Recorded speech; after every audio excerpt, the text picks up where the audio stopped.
Hi, welcome to The Diner, where we help you eat clean and live lean. I'm your host, Ian Lauer, and with us today is Tad the Diet Coach.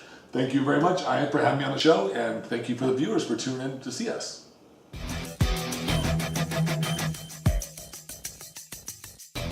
Well, today we're going to be talking about oils, and we're not talking about Valvoline or anything like that. We have all sorts of oils here. We're looking at peanut oil, MCT oil, we have olive oil, coconut oil, we even have butter, and you were insistent upon bringing the butter out. So what I'm going to do is I just want you to talk to our audience about these different kinds of oils and fats and how some are better for them than others. Well, in general, most oils, these are most things people usually cook with these. They come from either vegetable products or animal products. That's what most oils come from.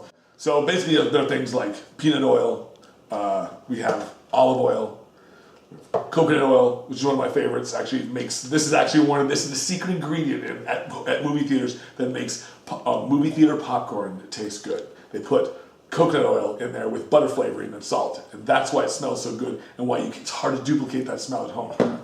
And of course, butter, which is one of my favorites. I was raised by a southern family with lots of butter in the house. And then of course, my favorite, MCT oil. And what I really wanted to talk about was how your body burns some of these fuels in the sense, and what the distinction is between some of the different kinds of oils and what the benefits are. So when you talk about fats, you have these kinds of fats like peanut oil, like olive oil, and like butter are long chain fats. And it takes a long time for your body to break these different bonds and burn these things as fuel. And also there's a particular enzymatic process and that you have to go through that's a little bit painful for your body to do it. Anybody who's been on a competitive diet knows what you feel like when you're burning body fat, when you're burning fats, these long chain fats. It doesn't feel very good. It doesn't feel like sugar. When you burn carbs, clean burning carbs, it feels smooth and feels good.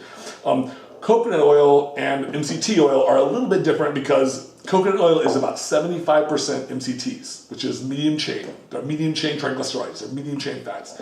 The MCT oil, which is, it's like it says here, 100%, it's 100%. And the distinction is you can see the difference actually when you look at coconut oil. It's solid at room temperature versus MCT oil, which is very much like regular oil. It's a very light oil actually. But what your body does with it, once you ingest it, these medium chain fats actually get broken up a lot quicker and your body burns them a lot like sugar. So you feel better, and it creates a thermogenic effect, which is a good fat burning effect for most people who are on diet. So I always include MCT oil in my diets because it's such a powerful way to incorporate a good fat into your diet. And of course, you can do it with coconut oil. The only problem is it's only 75% MCTs. The other 25% is long chain fats. And I really want to reserve those fats for other things like avocados, nuts, things like that in a person's diet where I can make more use out of them from a holistic standpoint.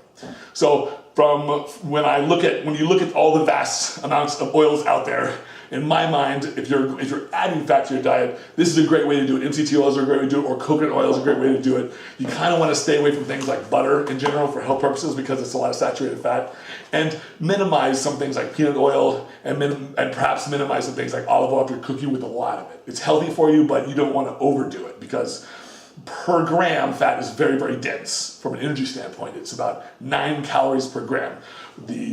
However, MCTs, because it's a medium chain, remember, it's only about 8. So it's a little bit less.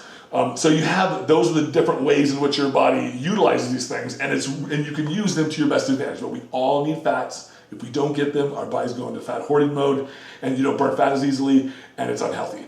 So I hope that was helpful for everybody here.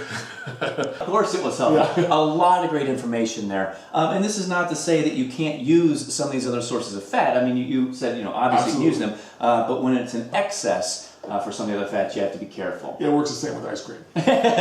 Just a touch. Well, thank you for joining us here at The Diner, and make sure you click back soon for more great episodes.